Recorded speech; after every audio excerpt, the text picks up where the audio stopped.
Oh yeah, that's right, we're talking Miatas today. It took all 99 horsepower this car produces to chirp those tires.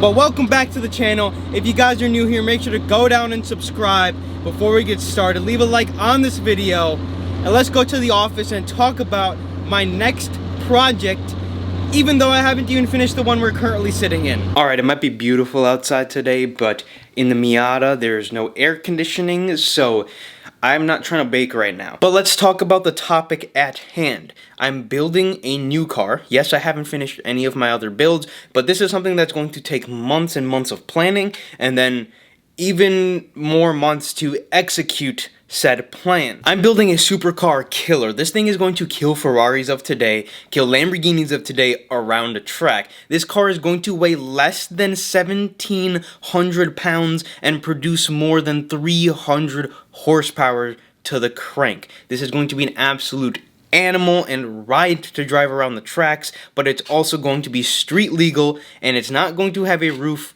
a windshield, or even fenders. For those who have not picked up on what I am putting down, I'm going to be building a Miata into a gutted cage car, essentially, called an Exocet. For those who do not know what Exocet is, let's go walk through it. Let's talk about what the build is. I'm not sponsored by Exocet. I'm not getting any discount, getting paid to promote their kits or whatever. I just want to do this, and from what I see, they make the best product. If they do want to reach out to me, however, business email is in the description down below. There's two major factors that go into this. There is price point and there is time. This thing is going to cost me somewhere in the ballpark of 10 to 15, if not a little bit more, to get done. And that's a lot of money. If I was to do it the very cheapest way possible, I would still be in the ballpark of $10,000 to $12,000. And that's making about 100 horsepower. But we don't want to make 100 horsepower. We want to make 300 horsepower, which adds a whole bunch of other stuff that we're gonna have to deal with. So right now I've pulled up an idea of what is going to be happening. This is an Exocet Miata. It's from Exo Automotive.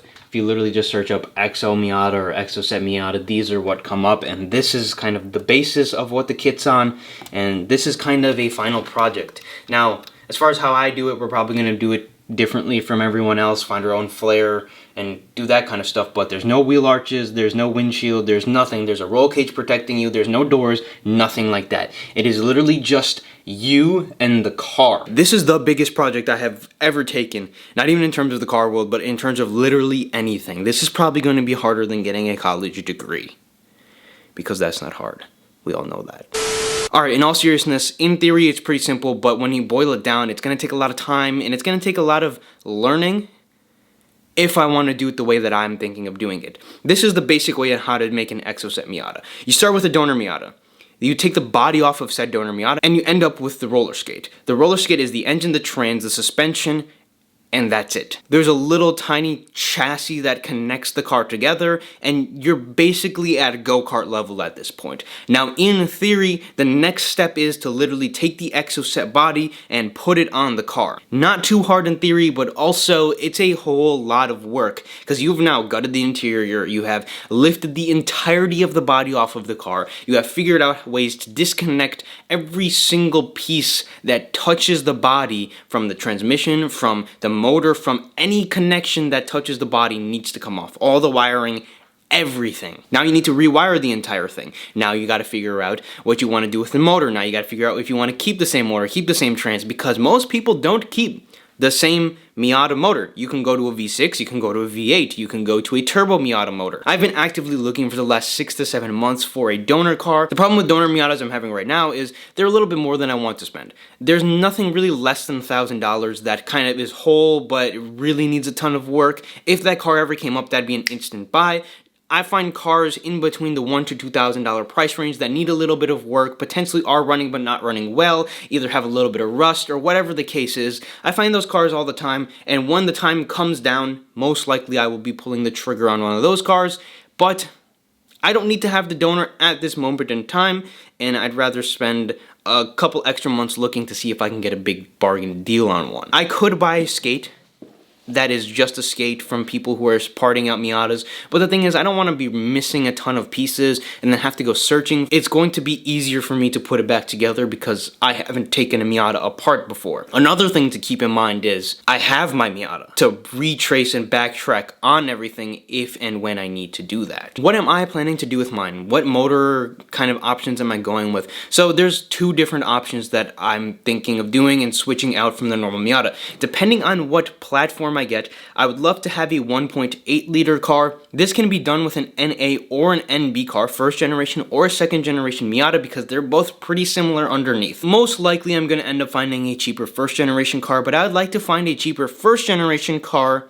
that is after 1994 because they have the 1.8 liter motors. Not really that big of a difference between them. What am I going to do with the motor? Well, I think I'm going to keep the stock Miata motor. But I think I'm going to build it. I think I'm going to take up the task of tearing it apart, rebuilding it myself, which could end up going horribly wrong, and turboing it or supercharging it to make that 300 crank horsepower mark. They say the most ideal power band for an Exocet car is about 250 horsepower, as long as you're keeping that front end light and not putting a big V8 in it. The weight for a Exocet Miata should be 1,560 pounds, and I'm assuming that's without changing anything other than taking the body off and putting the new body on. A turbo Miata making 250 wheel horsepower that has shaven off 700 to 800 pounds would be a riot to drive. Not only on the street, because these are street legal, but also just around tracks and stuff like that. This isn't a Miata whatsoever. This has been converted from a Miata to a track monster. Now the final factor is price. Now I said this is going to cost anywhere between 10 to 15, even maybe a little bit more depending on some things we do. How does it get that expensive if the Miata only costs $2,000 to get? Going to the website, we have three different options we can choose from. The base kit right here, which is the cheapest obviously, it has a little roll bar right there, not as built as the sport kit is, a little bit more built. And then on the race kit, you have a full-on cage. Base kit right here, $7,999. The sport kit costs $8,300, and then the race kit costs $9,000. That's $1,000 more than the base kit. Now this is brilliant marketing on their end because it's only $1,000 difference, so they're probably going to end up having a lot of people like me saying, well, if I'm already investing this much money into it, I might as well put another $1,000 into it and get the full thing. And that's kind of my thinking as well at this moment in time. If I'm going to be going this hard on it, if it's something I'm going to be keeping, which it's something I plan to keep for a long time, I just kind of feel like the race kit going all out might just be my best option. My ideal cost for this thing is $15,000. That's my budget. That's where I want to keep it. And if that requires me to keep my NA motor for a little bit, I think we're going to have to keep it NA for a little bit, and we can always pull the motor later. So I can look at this as a new $25,000 car, $20,000 car, or I can look at it as a project that I can space out the finances for a little bit, which is ideally what I think I'm going to be doing. My goal for this project is to have some parts by the end of this year, and hopefully, potentially this winter, starting taking apart my Miata and putting the Exocet body on, and by next summer, having something rolling. Now that timeline might be pushed back a little bit, might be pushed forward a little bit, depending on some situations that are going to go on in the next month. But come this fall, I think I'm going to start to buy parts, try to find a roller Miata, and commit to it, and start getting things torn apart. So there you have it, guys. Before we do order the Exocet, because I think it's going to take a couple of months to arrive, I am going to be finishing up the Miata, the couple of things I want to do with it and whatnot. So I'm going to be finishing the stage 1, and then knocking out a couple of maintenance items, a couple of things that are wrong with some of my other cars, and potentially a little bit of stuff with the Bronco. And when all of that is done, I'm going to be placing this on order so it can be here. I don't know how long the waits are on it. Maybe I can pick up a used kit, whatnot. That's kind of why I'm holding off on this. Let me know your thoughts in the comment section down below. This is a very interesting topic, and I think it's something that is going to be really cool once we get started on it. It's going to be a big project, but I'm excited to start planning, getting everything together, and start buying some parts for this project. If you guys did enjoy this video, if you guys are excited for the build, make sure to subscribe, leave a like on this video, and I'll see you guys in the next one.